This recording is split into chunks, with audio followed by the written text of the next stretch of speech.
Xin chào everyone. So today we're going to another country, which is the country of Vietnam. So today we'll explore a fascinating journey of Vietnamese literature and how it reflects the history and struggles and cultural identity of the Vietnam people. So we will focus on the three major traditions within the Tay and the Han Viet and the Phuc literature.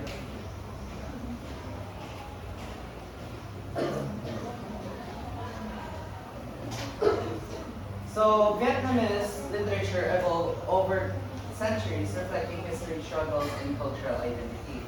So these are the three major traditions, which is the Trade N, or the traditional oral literature, and the Han Viet, the literature written in classical Chinese, and the Phuc literature in Vietnamese script. So the first is the Trade N traditional, or the oral literature. So this part, let's start with the Trade N. So this is the oral tradition passed down through generations in the form of myths, legends, folktales, and proverbs. Famous examples is including the Lak Long Quan An A U Po, or the mythical patterns of Vietnam. Then the Tan Kiong, or the hero who defended the nations, and it unified communities, transmitted on moral lessons and preserved identity. So these stories unified communities taught morals, that lessons and help persevere Vietnamese identity even during times of hardship.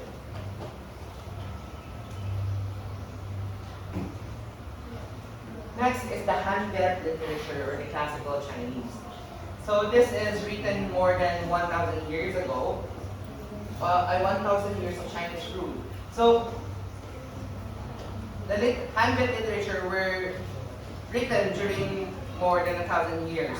So it is include the historical records, philosophy, and poetry, with works like the Dai Viet Suc, or the Annals of Dai Viet, or it blended Chinese literary style with Vietnamese themes. So although written in Chinese style, it carried Vietnamese themes, becoming a tool of patriotism and persevering cultural pride. Next is the Phuc literature, or the Vietnamese script. So this is used in the Vietnamese Demotic script, and later Phuc Ngo, the Romanized script we know today. This shift made literature accessible, to ordinary people. So the most famous work in the tradition is Truy and Hill by Nguyen Do, a masterpiece exploring morality, social injustice, and love.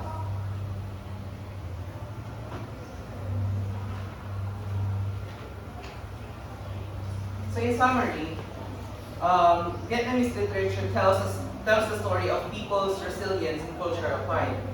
It chronicles the nation's journey from foreign rule to independence, and preserves the tradition, values, and identity of the Vietnamese people. So through these three traditions, Truy and Han Viet and Phuc Vietnamese literature continue to inspire and connect generations. So what are the three Vietnamese literature? Yes, Miss Leslie.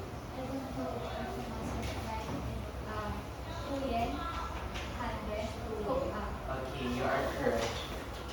So that is the three Vietnamese literature: the Truy and Han Viet and Phuc.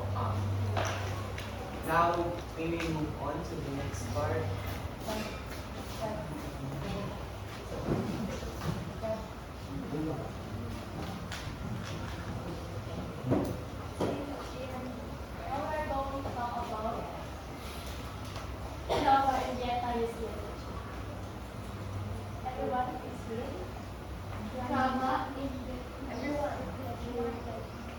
Drama in Vietnamese literature is a form of storytelling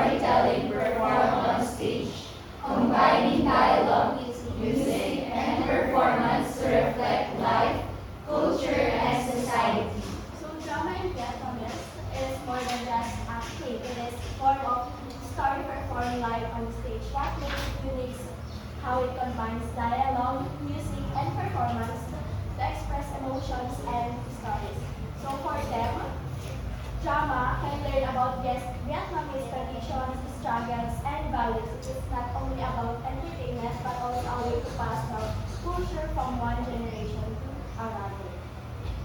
We have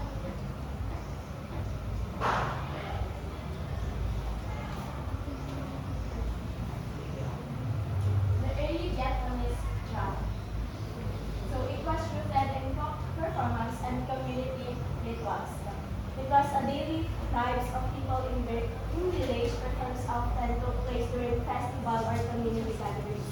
Example is this group of classical opera is originated on the 13th century historical themes, strong characters. The actors wear colorful costumes and makeup to show emotions and social status.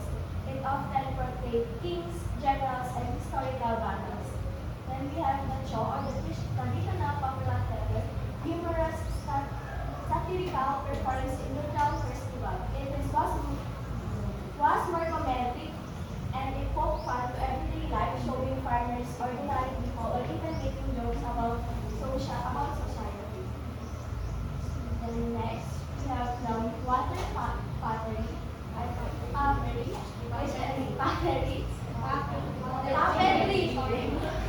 One of the most famous and unique forms of Vietnamese drama.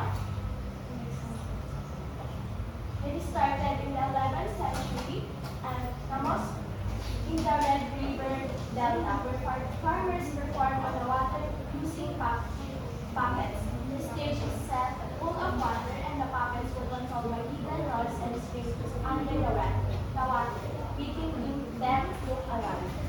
Then next, we have the modern Vietnamese drama. It is influenced by French colonial theater and introduced modern stage drama.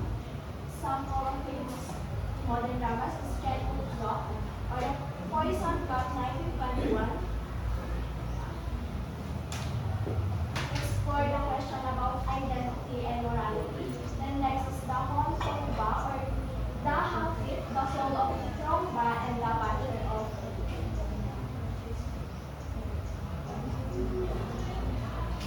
Then we talk about society and human life.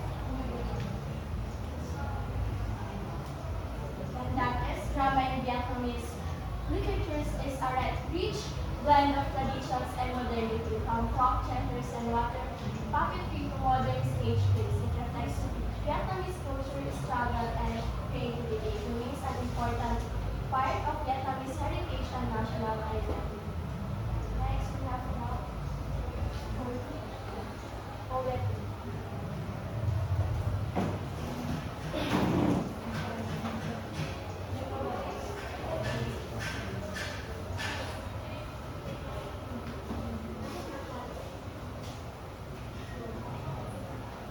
Now we will proceed with poetry.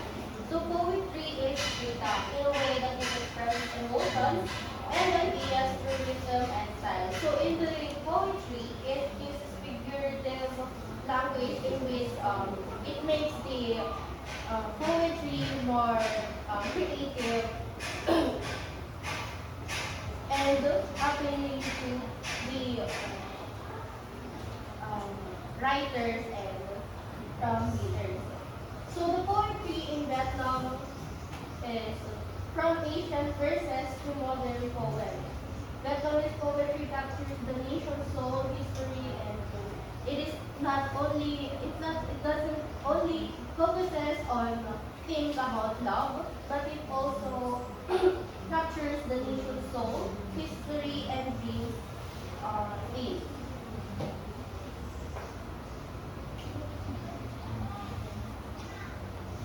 So in the traditional poetry, oral poems and folk songs are passed down through generations, often teaching life lessons, reflecting daily life, and expressing communal values. So an example in here is the kadao or the compilation of folk songs written by an anonymous person. It often tackles the themes about simple and heartfelt verses, covering love, work, nature, and social commentary.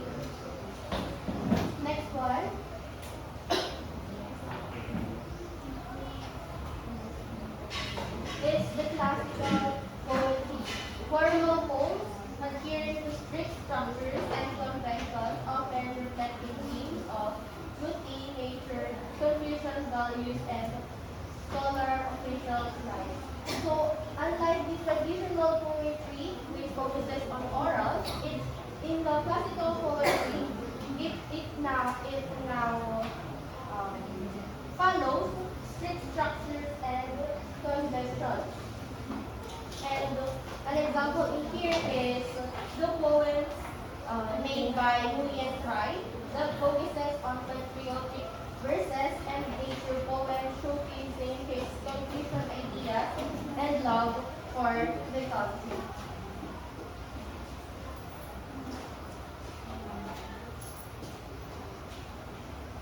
Next one is the modern poetry. Poetry shaped by resistance against French colonialism, the revolution against social justice, injustice, and experience of war, often expressing nationalistic fervor and revolutionary ideas. An example in here are the poems by Suku that focuses on the revolutionary verses, celebrating the communist cause, the working class, and struggle for independence. So some of his works are To I or The Saints Dead, a famous poem expressing jubilation upon encountering a revolutionary ideas, or And of Get Back, a collection of politically romantic poetry closely intertwined with significant period of Vietnamese history. So the poets in this period sought to express individual emotions and experiences, breaking away from more rigid structures of classical poetry.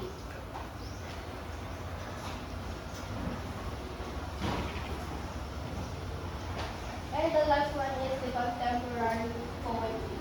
Contemporary poetry focuses on personal experiences, individual emotion, love, social issues, and complexities of modern life, often experimenting with new forms and style. Contemporary poets often use free verse and experimental forms to express their perspective on modern Vietnamese society and its place in the world. They may also incorporate elements of folk traditions and classical literature to create a unique and relevant poetic values. An example in here is the poems by Nguyen Trai, which focuses on themes on reflective verses exploring personal identity, love, loss, and impact of war on individuals and society. So now we will proceed with the fiction. Okay, let's move on to Can you read everyone? Fiction is literature or narrative that comes from an author's imagination rather than from fact. Fiction in Vietnam. From folk tales to modern novels, Vietnamese fiction reflects culture, history, and people's struggles.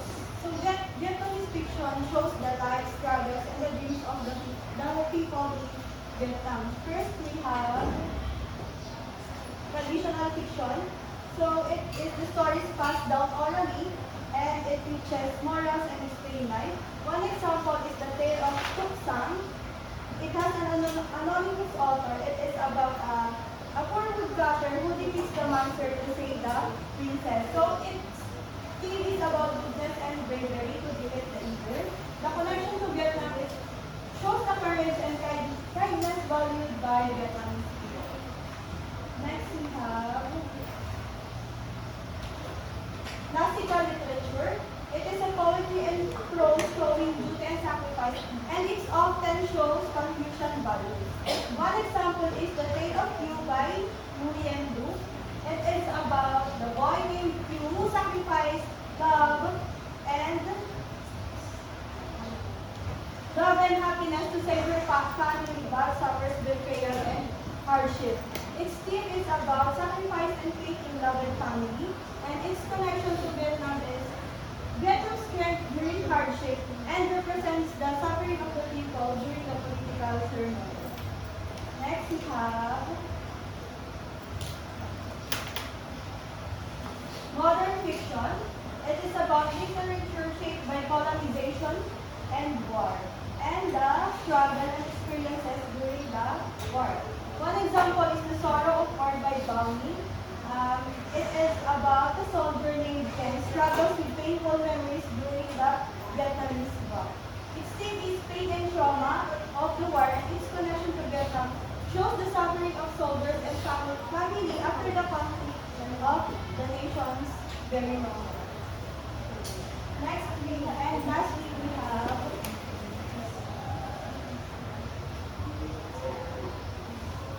contemporary fiction. It focuses on identity, freedom, and social change. So modern works that deal with identity, social changes, and global issues, often questioning traditions and politics. One example is The Paradise of the Blind by Wong Tu Hong, which is about a young woman, Han, reflects on her family struggles and the weight of traditions versus her desire of freedom. Its theme is about family sacrifice and women's search for freedom, and lastly, its connection to the Vietnam is it reflects modern struggles in society and politics. So that's all for fiction. Let's move on to nonfiction. Alright, there you have it. I hope everyone is still with us. So for the last genre in Vietnamese literature, we have nonfiction in Vietnam. So we all know that nonfiction is writings based on real events, facts, real people.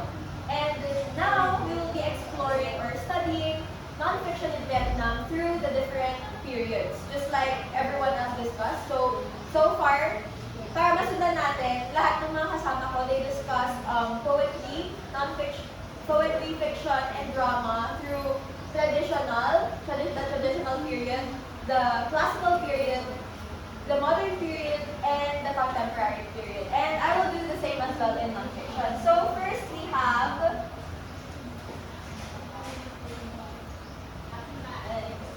traditional nonfiction literature. Okay, so traditional nonfiction literature. So the traditional period started at before the 10th century up to the early independence. So for everyone's information, for us to understand why these writings were written like this, Vietnam was colonized by China for 1,000 years. So these, the traditional period, these were writings during that colonization, that 1,000 years. And much of Vietnam's writings were influenced by oral traditions of the Chinese people and their early Chinese records. So the common source, we have royal records and annals. So annals are yearly records of what happened throughout the year. So basically, it records what happened, for example, the wars, who are the rulers, what significant events in history happened throughout that year. So these are kept by court historians. And we also have moral teachings and proclamations. So rulers and scholars wrote on governance and ethics. So just like every literature in every part of the country, they use literature also to teach their rulers and also the future generations. So one example we have Nam Quoc Son Ha, or Vietnam's first declaration of independence. So this asserts national sovereignty, and this is a patriotic poem, by the way, a patriotic poem that boosted the morale of the Vietnamese people after they conquered Song Dynasty, which is a Chinese. So next we have, to the next period, we have the classical period. So the classical period was when Vietnam developed a Confucian-based bureaucracy. So just like discussed earlier by my fellow reporters, that during the classical period, Confucian teachings arise during this period. And we have here historical chronicles. So historical chronicles are basically just similar to the annals. They record what happened in dynasties where there were wars, cycles of dynasties, and independence struggles. So again and again, we will be talking about how Vietnam was colonized. because they were colonized by four countries. First, 1,000 years in China. Next, we have France. Next, we also have Japan. Lastly, we have America. So, just imagine how the Vietnamese people struggled because of these colonizers. Next, we have, okay.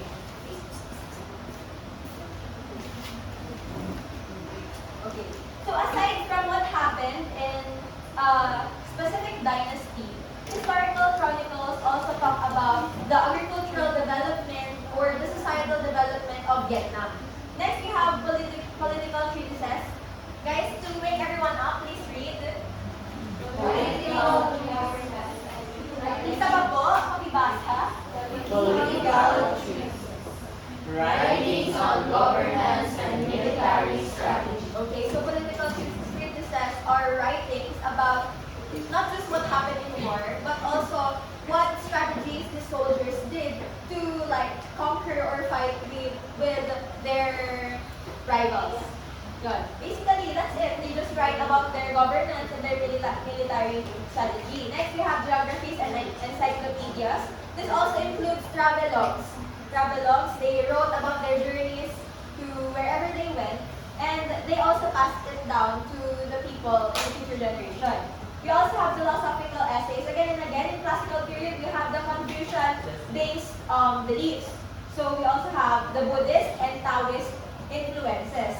So these teachings, these philosophical essays are mostly used by kings. They advise the kings on how they address corruption, how they address like poverty, whatever it is that they may, whatever struggle that they may face during the time of their reign. So we have an example of a historical chronicle, which is,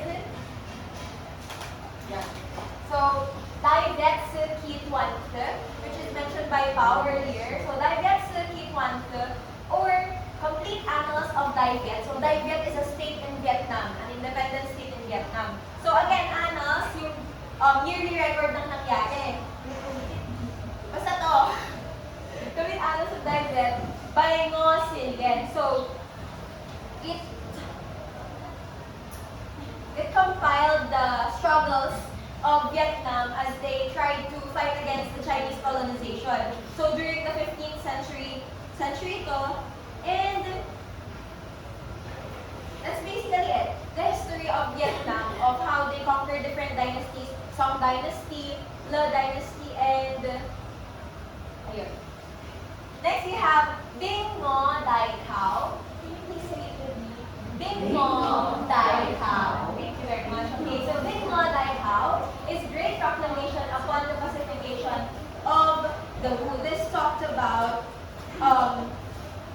it's an announcement of how Vietnam overcame the Ming invaders. So again, may new character unlock tayo. Kanina we have the Song Dynasty that invaded Vietnam. We also have the Le Dynasty, Le Dynasty, and now we have also the Ming invaders. Next, let us proceed.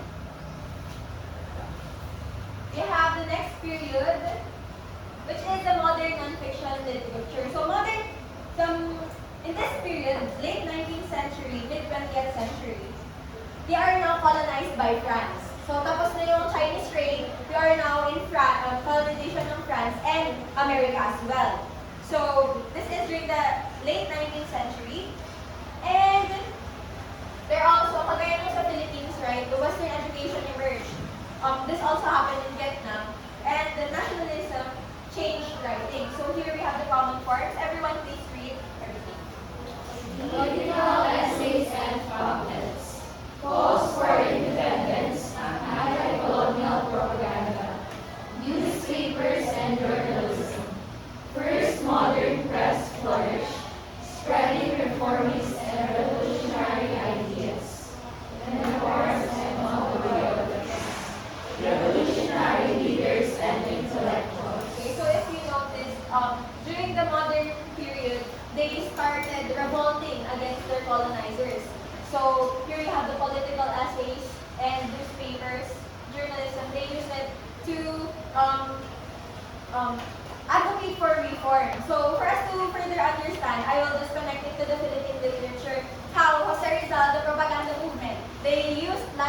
Humanidad to advocate for a democratic change during the Spanish colonization in the Philippines, right? So that is the same thing that happened during the modern period in Vietnam. They used essays. Basically, they used literature to fight for a reform or to revolt against their colonizers. Here we have an example. Okay, so Vietnam Bong Pok Su. Vietnam Bong Pok Su. So basically, the history of the loss of Vietnam. So this is okay here. So this piece, or it analyzed how Vietnam fell into the French colonization and how they revolted against them. So it analyzed why Vietnam fell under French control and called for national awakening. So they spoke to the people who read their literature and urged them to for nationalism. Next, we also have writings of Fan Chao Ching. Yes, Fan Chao Ching. So when we see T and R, it sounds like ch, and N and H sounds like NG. So it's read Fan Chao Ching. Everyone? Fan Chao Ching. Okay, very good, children.